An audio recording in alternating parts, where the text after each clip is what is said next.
National Oceanic and Atmospheric Administration, or NOAA, is a U.S. scientific and regulatory agency that tackles an array of environmental, climatic, and weather-related issues, alongside its responsibilities managing oceanic ecosystems. So it's in charge of managing fishing protections and making sure endangered species within U.S. waters are taken care of, but it also does scientific exploration, mapping the ocean, for instance. It monitors atmospheric conditions and keeps tabs on the various cycles that influence global and U.S. water, air, and temperature happenings, and it tracks macro and micro-scale weather events. That latter responsibility means the NOAA, which is the modern iteration of several other agencies, including the U.S. Environmental Science Services Administration and the U.S. Weather Bureau, also manages the U.S. National Weather Service, which is the sub-agency that sends out hazardous weather statements when there are severe storms or tornadoes or other weather-related events of note in a given area, and which also provides weather forecast information that local experts on the ground use to make their own predictions. Most of what the National Weather Service puts out is in the public domain, which means anyone can access and use it free of charge. That's a pretty big deal, because the data they collect and informational products they distribute, including all those hazardous weather statements, are at times life and death. But they're also a big part of what makes standard local weather services possible in the United States. They help the FAA and other agencies do their jobs, and they help everyday people understand how hot or cold it's going to be, whether to pack an umbrella for the day,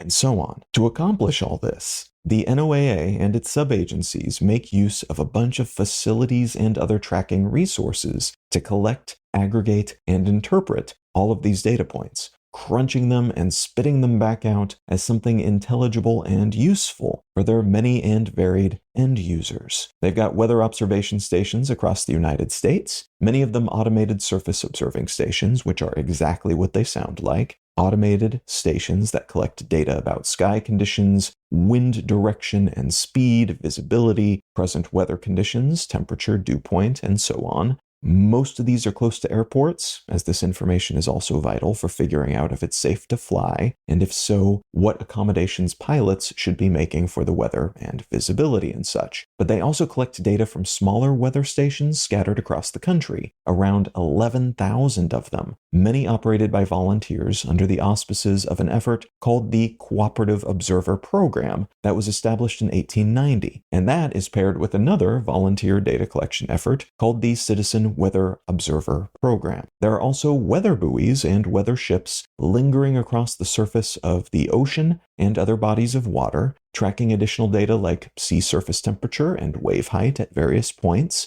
And there are weather balloons which collect additional information about happenings further up in the atmosphere, alongside the many satellites even further up in orbit that capture various sorts of data and beam that data down to those who can make use of it on the surface of the planet. Again, all of this data is collected and crunched and then turned into intelligible outputs for your local weather forecasters, but also the people who run airlines and fly planes, the folks out on boats and ships, people who are managing government agencies, scientists who are doing long-term research on all sorts of things, and everyday people who just want to know if it'll be sunny, how hot it will be, and so on. There's one more major client of the NOAA that's worth noting here too, the Department of Defense. And that relationship is a big part of what I want to talk about today, because it seems to be at the root of a major curtailing of weather-related data sharing that was recently announced by the United States government, much to the chagrin of the scientific community.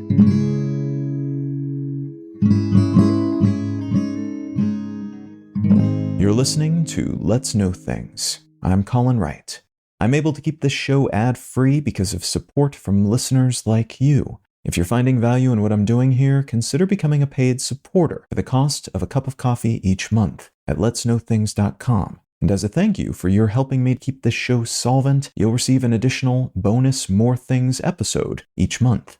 All right, let's get back to the show. U.S. President Trump has long voiced his skepticism about the NOAA. There have been claims that this disdain is the result of the agency having called him out on some bald-faced lies he told about hurricane projections during his first administration, when he reportedly altered an NOAA hurricane impact projection map with a Sharpie to support a misstatement he had previously made about a hurricane impacting Alabama. The hurricane in question was not anticipated to hit Alabama. Trump said it would, and he later altered a map in order to make it look like he was right, when all the data and all the experts say otherwise. Whether that's true or not, the NOAA later released an unsigned statement seeming to support Trump's false assertion, and it's generally understood that the agency was forced to make that statement against the will of its staff and leadership by the then president. It's also been posited that Trump doesn't care for NOAA because of their connection with the Federal Emergency Management Agency, or FEMA. FEMA became the target of several conspiracy theories on the U.S. political right, which allege that liberal lawmakers, including former President Biden, used it as a sort of piggy bank for their personal projects and priorities. The agency provides funding and on-the-ground support for areas that have been impacted by hurricanes, wildfires, tornadoes, floods, and other such weather-related disasters, but as immigration became more of a focal point of right-leaning and far-right politics in the U.S., accusations that the Biden administration was using FEMA funds to help immigrants enter and stay in the U.S. grew. There is no evidence this is the case, but that's the nature of conspiracy theories. Evidence is not necessary for someone to believe these sorts of things when these sorts of stories feel true to a big enough group of people. In any event, FEMA is now on the chopping block. The second Trump administration has said it could be dissolved as soon as December of 2025, the biggest changes to the agency coming just after the end of this year's hurricane season, which traditionally ends in November.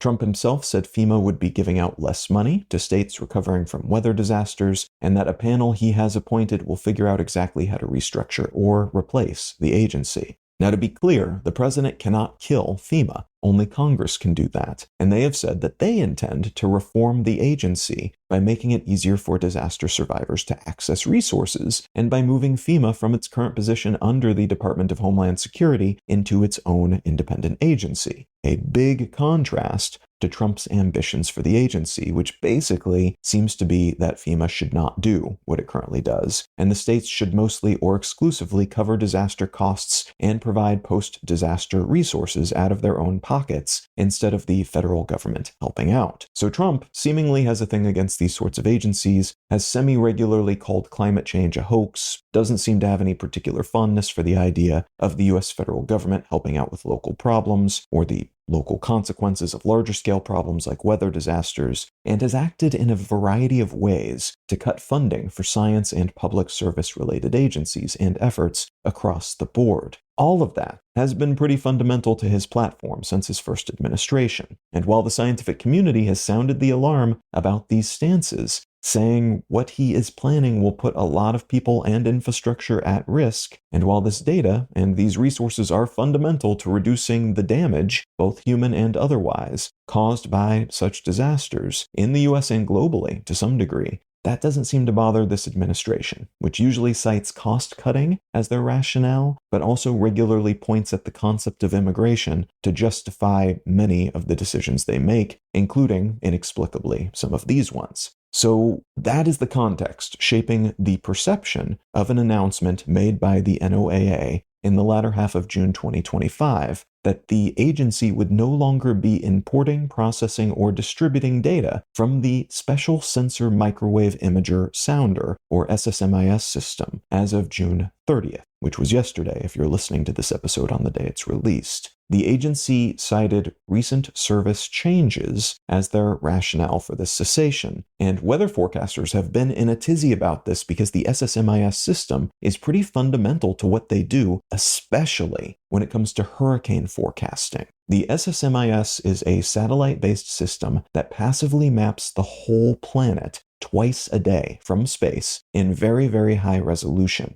And in addition to hurricane tracking and other weather-related tasks, it also allows scientists to monitor sea ice in the Arctic and other such long-term projects. The NOAA said that this cessation of service would not impact the quality of hurricane forecasting as we step into the beginning weeks of the traditional Atlantic hurricane season, but non-NOAA scientists and other experts, folks who are not on the US federal government's payroll, basically, have said that this would blind them in this regard, and that while they can approximate some of the same forecasting powers using other data and tools, it won't be the same, and it won't be nearly as good. This system is the only one that allows scientists to see inside the clouds as hurricanes develop. And before such data was available, hurricane projections were a lot less accurate, and powerful storm systems would often sneak up on unsuspecting areas because we lacked the heightened resolution and power necessary to make more up-to-the-minute and fine-grained projections.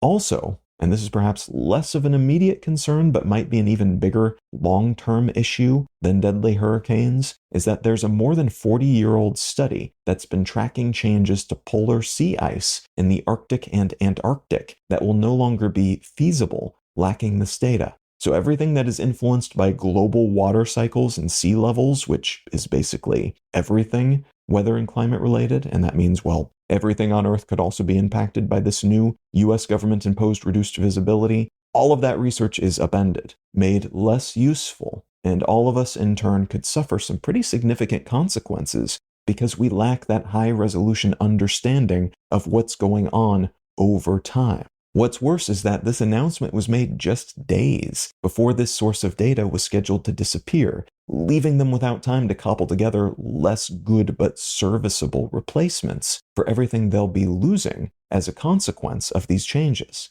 And again, all of this is happening right at the beginning of hurricane season, so it's difficult to imagine a worse time and method of announcing this sort of withdrawal of data, but the stakes are also very high because of when they decided to do it, right at the beginning of hurricane season. Allegations of revenge as a motivation or speculation that this is part of a larger effort by the Trump administration to systematically dismantle science and the public's ability to get objective information about the world aside, there have also been rumblings that this might have been a Department of Defense decision, since these satellites are operated by the NOAA for the DoD on behalf of the US Space Force, which has ultimate authority over all satellites owned by the government. In practice, that might mean that this is the consequence of the US military, or some facet of the US military, deciding that this information is too precious or dangerous to share broadly, as again, most of this information has been flagged public domain, so anyone can see it and use it however they like. Or it might be that this has been a miscommunication or the result of someone in the Navy making a decision without realizing the full implications of that decision. As of the day I'm recording this, on the day this data is scheduled to disappear from the public domain, and some reports have already indicated that it has indeed disappeared, journalists have been trying to get in touch with the relevant people at the Navy for comment, thus far unsuccessfully. But that outreach and their hopefully eventual contact with those in charge could result in a change in these plans if it is indeed just a miscommunication or misunderstanding of the situation. And if indeed it is something related to the military making this kind of decision as opposed to the current administration and the White House. Either way, we will hopefully know more about what happened here soon. And when we do, that will hopefully help us understand how safe or vulnerable other major sources of vital data might be under this administration and or under the current leadership of the DoD and similar military entities.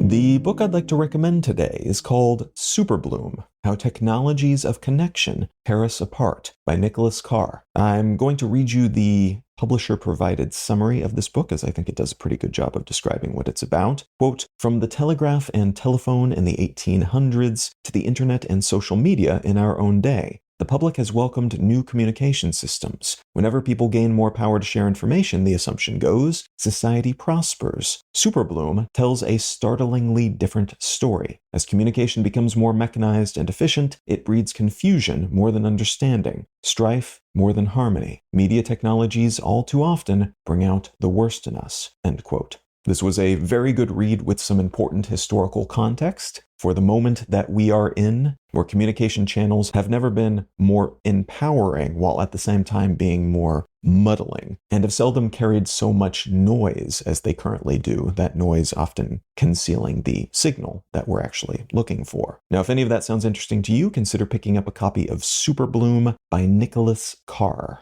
Let's Know Things is a listener-supported show. I don't make any money from ads, only what listeners contribute by becoming paid supporters at letsknowthings.com. If you're not in the position to become a paid supporter at the moment, consider leaving a quick review wherever you get your pods. Those help get the show in front of more people and lend a hint of credibility to independently made shows like this one. A huge thanks in advance, whatever shape your support might take.